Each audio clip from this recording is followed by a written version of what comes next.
Freeze. Okay, so what we try to do today, we call the integrated circuits or I2C. And in this one is the other communication channels, media that we can use inside our microprocessor STM32F103. Okay, before that, we know exactly that if we want to connect to computers, we will use serial communications, right? And we can do a lot of things about it.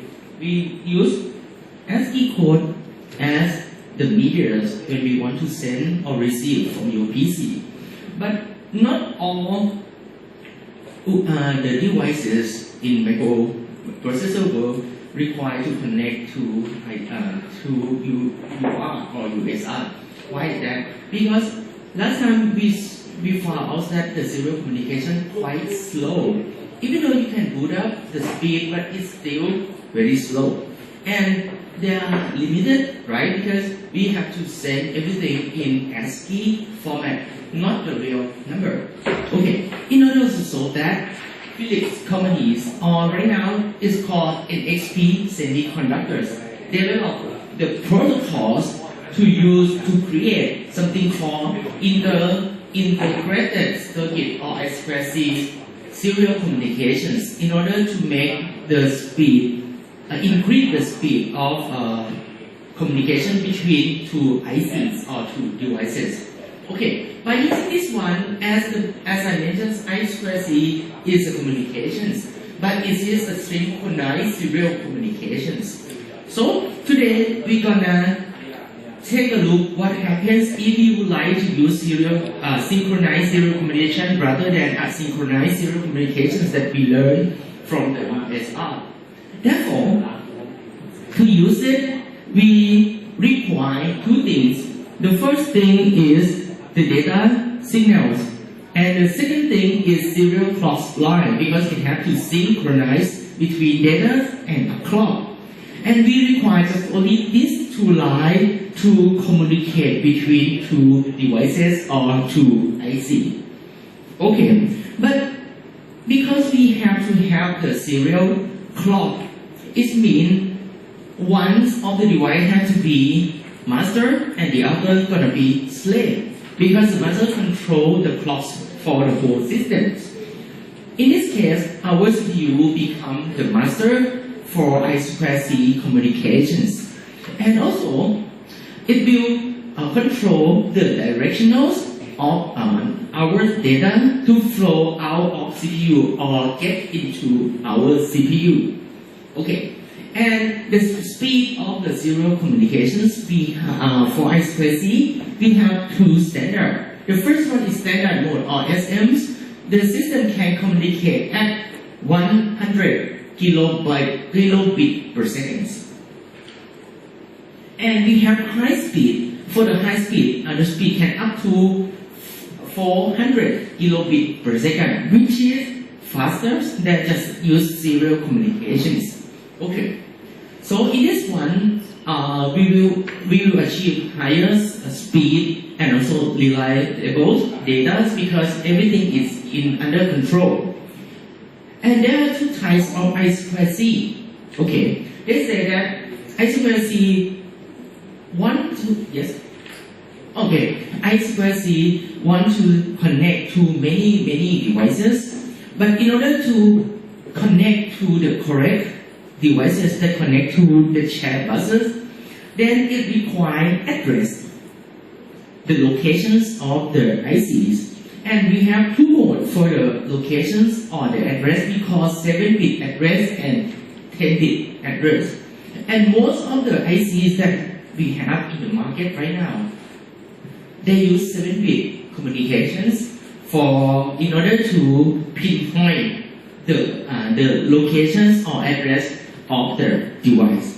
Therefore, in order to communicate in I2C protocol, first we have to send out the address or the locations of the device that we would like to connect. Then we can send or receive the data.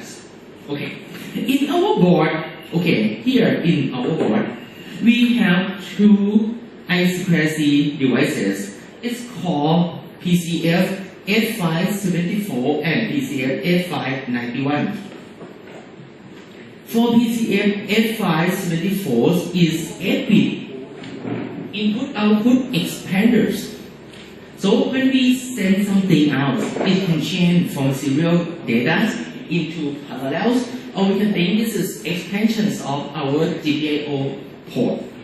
And the other IC called PCF 8591 is 8-bit ADC and DAC converter. So in this one, this IC will work as an ADC modules, external ADC module, and also it can be used as DAC modules. And in this experiment, we will connect to these two ICs and use this for many cases. Okay, let me start here. The IC is shown in this one and this one. The red blocks is PCF 8591, which is analog to digital converter and digital to analog converters. And we have the other ones is called PCF 8574. This is 8-bit GPIOs, which is connected to these LEDs. So you can control the LED using these ICs. For the experiments once, we will start with the new projects as ours. As usual, we just follow the experiment 0 in order to create the projects, and don't forget to delete all the projects that belong to the same working space. Otherwise, you're gonna have some problems.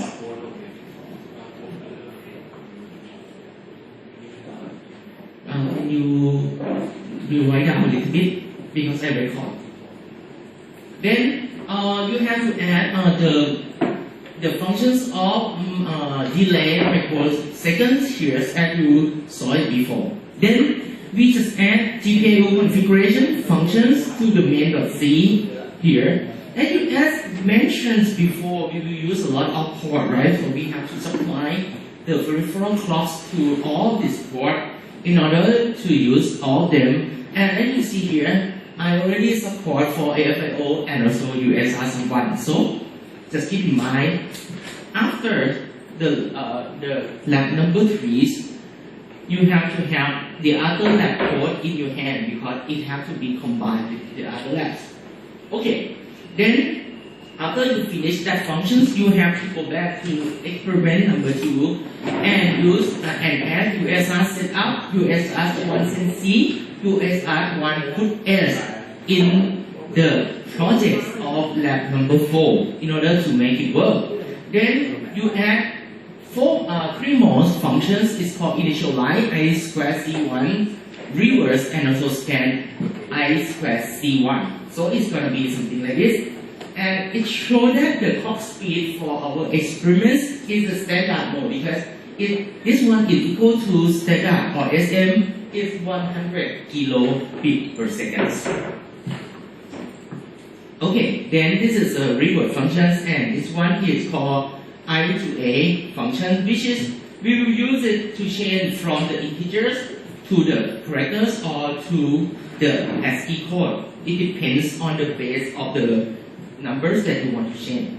Then it comes to the functions that are very important. It's called scan I to C. Okay, for this one, this function will scan every devices that connected into your I2C bus, and it will return address of that IC. And when you receive the data that show you in your screen on your PC is that what is the data, what is the address, you have to record it to your lab sheet because you have to use that address in order to proceed to the second, third, and fourth experiment. If you don't have this number, you cannot proceed to all the lab today. So be careful. You have to capture the address and write it down. Then you just connect with the process grapher as usual, record everything you saw here, and you get the first signatures. For the second experiment, we will use CPF 8574, which is the I/O expanders. Okay, it's going to be something like this.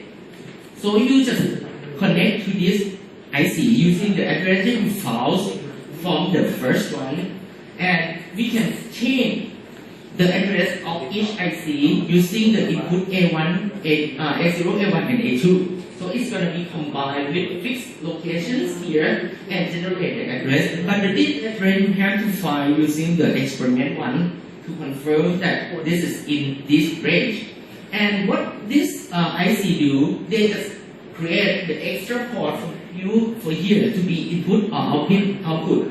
But to make our lab more easy, then I just connect directly to LEDs. So it's gonna be just only output. Okay, you use the same process as before, and you add the functions called write I2C1 into the main.c like this. And you alter your main functions in main.c to be this one. And you see the red sentence here. They say PCF address for experiments 4.1. So if you don't have the address for this IC, then you cannot finish the code. Don't copy just only this word, right? Because it doesn't matter. You have to change the red color here into the real address that you get from the previous experiment and compile, and you pass, and you get the next file, and you just download to your board and reset and see what is going on your board before you can get the second signatures. The next one we will use PCF F591. In this one is I2C, right? That are connect and this IC used for ADC and DAC. For experiment number 3, we will use the ADC function inside these ICs, so we can convert our analog data into digital representations of that data. And because this IC is very cheap, it uses 8-bit, okay, 8-bit analogs. So it means that the resolutions for our data is just only 8-bit. Then it can represent the numbers from 0 to 255. Okay. Then there are plenty of things that you can control this one. After you send out the address to control these ICs, you have to send the control byte to set up this IC to be input, analog input, or analog output, or DAC or DAC. Okay, and for analog digital converter, there are plenty of modes, such as how many channels do you want to use, and how can they combine together. Everything is independently, or you just use this kind of structures in order to compare every input with the input number 3, or you have to do some comparisons between input channel 0 and 1, and leave the structure to be something like this. So this is plenty of configurations that you can select. But for simplicity in this experiment, we use just only analog input, a single input. It means every channel is independent from each other's. Okay, how can we create a lab? In lab number 4.3, we just add new functions called read I2C1. And in this one, there are plenty of things that happens, but this one we use in order to read some things from specific address or your locations of your IC. And one more time, you have to change the main program into this format. And when you change your program in this format, don't forget, every time you saw the red sentence here, don't put this red sentence inside the real code, because you have to change. You do experiment number 4.1, you get the address of the IC. So put the address of the ICs, PCF F591, into this location, and these locations. Otherwise, your program it doesn't work. And also, as I mentioned, right now our IC have the resolution just only 8-bit, right? So if you just take a look here, it's not divided by 4095 anymore. It divided by 2 155, as you see here. And you just connect to the board. But because I cannot just add more variable resistors into the board because it's a limited of the space. Therefore, I have the connector here that have to connect to external here, the external variable resistors, and you have to connect to be something like this. And after that, you just can turn these resistors to left to the right, then the value of analog input will be changed. So in this experiment, you have to pick up one of these things and connect to this the headers in order to perform the to get the output from the lab. So don't forget, just take this one when you in experiment 4.3. Okay, and after that, you just connect to your process buffer and see what is going on in your process buffer before you can get the third signatures. And as I mentioned, it's very long lab, right? So this is the last lab that you have to conduct. It's a digital to analog converters. We use the same chips, but right now we change the mode from read mode to write mode in order to write something to the chips, and chip change will get that information and change into the real analog signals. In this one, you just create the functions called write DAC I2C function here. Then you just change your main program into a very short version of it, and don't forget you have to put your address for PCF 591 from experiment 4.1 here in order to get the result. And in these experiments, you have to use oscilloscope that placed in front of your tables and capture the signal that you get from your ADC port, DAC port. And also you have to record what is the frequencies of your signals. Okay, so this is the end of our experiment number 4. For the homeworks, you have 2 homework here, but the first homework you don't get the signatures. But in order to get the signature here, you have to finish both homework.